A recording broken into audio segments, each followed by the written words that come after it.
We're told constantly that we live in this age of ultimate freedom, unparalleled freedom. We scroll, we consume, we customize everything. We have access to more data, more paths, more choices than, well, any generation before us. It feels like every desire is just on demand, catered to by an algorithm that knows what we want before we even do. And yet, if we're really being honest with ourselves, many of us have this persistent, deep sense of unease, a quiet panic maybe when a raw, uninvited desire comes up, or just a creeping shame when our body wants something and the curated self just can't name. And that tension, that's exactly what we're here to talk about, that gap between the promise of total liberation and the reality of this chronic internal friction. Our mission in this deep dive is to unpack that, the relationship between your desire, culture, and power. And we're going to start with a pretty provocative premise, an unsettling one, drawn right from the heart of this analysis. Your body is not yours. Wow, okay, that's a deeply challenging statement. I mean, in an era that's obsessed with autonomy, right? We talk constantly about my truth, my body, my choice. I feel like I own it completely. I decide what I eat, what I do with it. Where is the constraint there? If my body isn't mine, then who does it belong to and why? Why does this unease persist? It belongs to a silent contract, a societal bargain you inherited, without ever signing the fine print. And we need to be really clear here. This isn't some crude 19th century repression where the church or the state just tells you don't. It's too inefficient for modern society. Today, culture doesn't just silence desire. It does something far more sophisticated. It curates it, it brands it, and ultimately it monetizes it. It takes the raw, messy animal impulse and translates it into an acceptable, disciplined dialect. Okay, let's unpack that curation. Let's talk about some modern examples that they feel like autonomy, but they function as control. You mentioned intimacy. We've managed to replace the vital, uncertain risk of real touch with the sterile certainty of swiping profiles. We're optimizing and scheduling intimacy until the raw part is just gone, tamed. That optimization is absolutely critical. Yeah. Because it eliminates the risk that's just inherent in true desire. And look at the rise of the wellness industry. The hyper-disciplined gym culture is the perfect, shimmering example of how discipline gets weaponized into a marketplace of moral virtue. You don't just lift weights to feel strong. You lift to prove you are worthy, to show you're working on your best self. So the sweat isn't just exertion, it's penance. Precisely. Your body is transformed into a project of redemption, a visible statement that you are morally superior because you adhere to the right structure. This whole quantified self-movement, tracking steps, tracking sleep, it's the ultimate surrender of your subjective desire to objective data. The body is always under review, always needing to be corrected or improved. Which implies that even our self-improvement is really a form of self-policing, built on this underlying shame that we weren't, good enough to begin with. Yes, because civilization demanded a bargain. To live together, we had to give up something primal, not just aggression, but the spontaneity of our instincts. And in exchange, we got order, we got morality, but the price for that bargain was paid in silence. Everything we learned not to feel, not to say, not to show. And the analysis says that silence didn't just disappear, it settled deep inside us. It sank into the body itself. It haunts it. We don't realize the body is an archive of everything we were told to forget. You see it manifest, not just in anxiety, but in these tiny ways. In your posture, in the little flinch when someone stands too close, or that rush of heat when you just imagine something forbidden. The body, it remembers the sacrifice. It's a fascinating historical journey. You can trace how culture manages this. For a Roman citizen, the body was just a tool for civic duty. Then in the medieval period, it's a vessel of corruption. The Enlightenment turns it into a machine. And now, like you said, it's data, it's capital, an aesthetic project. It's never just allowed to be. Which brings us to the core question, right? Why does culture fear the body speaking for itself? Because the body remembers we are animals who dream of gods. We're capable of ecstasy and destruction, of Eros and Thanatos simultaneously. And that raw duality. It's unmanageable for culture. You can't build a stable society on unmitigated desire or pure untamed rage. So culture builds walls, but not just external walls. It builds internal walls, internalized taboos, the mechanism that makes a desire feel wrong before anyone else even has to say a word. That internal wall is the architecture of compromise. Civilization isn't the triumph of reason. It is, and this is a quote, the architecture of compromise forged in the crucible of collective guilt. It's all purchased with the psychic currency of repression. And that repression is fueled by two titanic opposing drives. Let's define those again clearly for everyone listening. Okay, we are talking about, on one hand, Eros, the life drive, the force-seeking connection, creation, growth, and on the other, thanatos, the death drive, the force pulling toward dissolution, aggression, destruction. These are primal. You can't eliminate them. So culture has to find a way to manage them, to redistribute them. How does that redistribution actually work in a modern sense? How do you take that chaotic energy and make it useful? Well, take thanatos, the death and aggression drive. It's not eliminated, it's nationalized. The raw impulse to destroy or dominate gets filtered into these massive collective things. We see it in war, obviously, but also in the fierce loyalty we have for sports teams or political parties.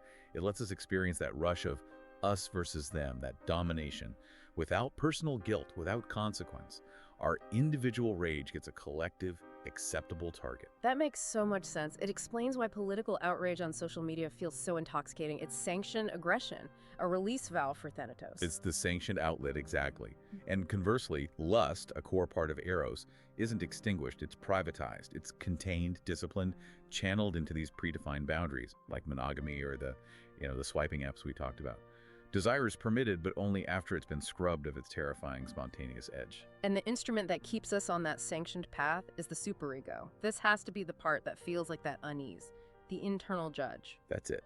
The superego is the internalized voice of authority. It's part parent, part priest, part algorithm. It speaks in the language of should and must not. But here's its masterful trick.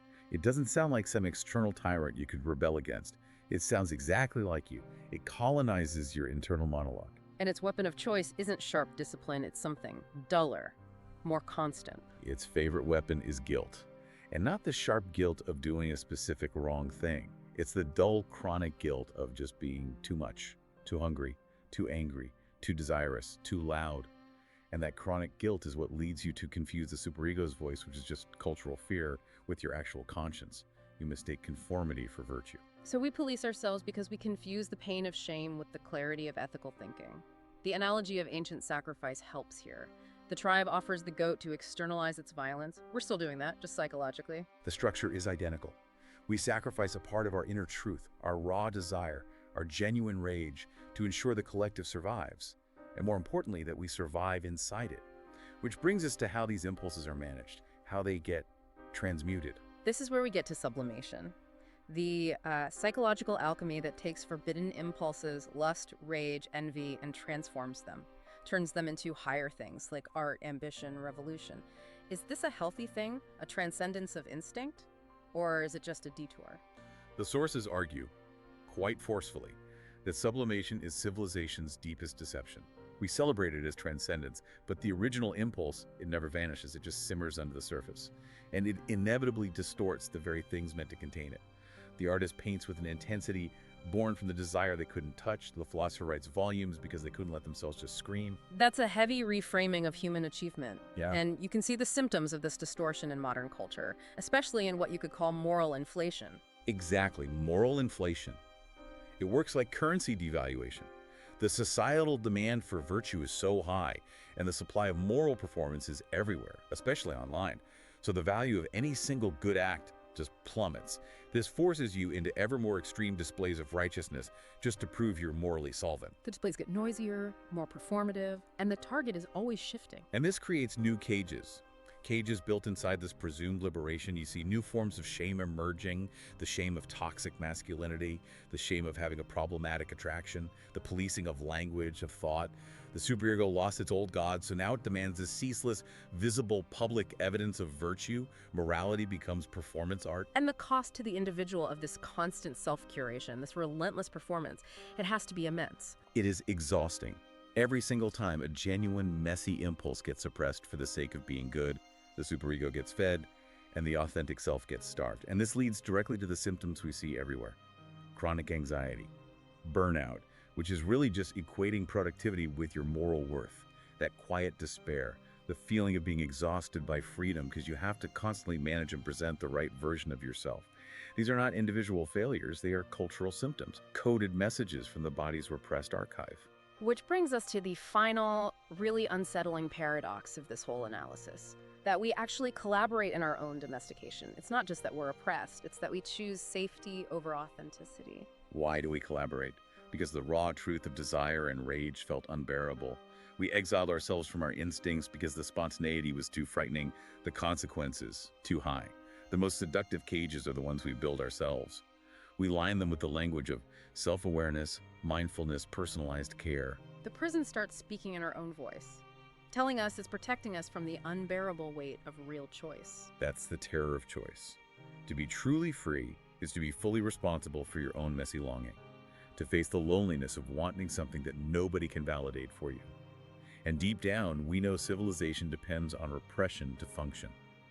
If Eros and Thanatos float unchecked, society devolves. A part of us is relieved, the controls are there. So we mourn the loss of what you called the clarity of animal need, that unapologetic hunger, but we don't really try to reclaim it. Because reclaiming it means admitting something profoundly uncomfortable. That much of what we call our ethics or discipline is actually fear in disguise. And so much of what we call personal growth is just avoidance in a new, sophisticated package. We uphold the system because belonging feels like the only way to survive. The risk of rejection feels, unconsciously, like death itself. And so we choose what the sources call the slower death, the death of withholding. We become ghosts in our own lives, present but not fully felt, believing our raw, unfiltered self is just too much to handle. That's the ultimate trade-off. And the key takeaway from this deep dive: you sacrifice a portion of your instinctual life, the mess, the hunger, the rage, for the promise of order. Your body is the archive of that sacrifice. The goal, then, isn't to eliminate these forces. That's impossible. It's about learning how to hold your longing without shame and how to channel your rage without violence. It's about navigating the currents of desire and destruction without lying to yourself.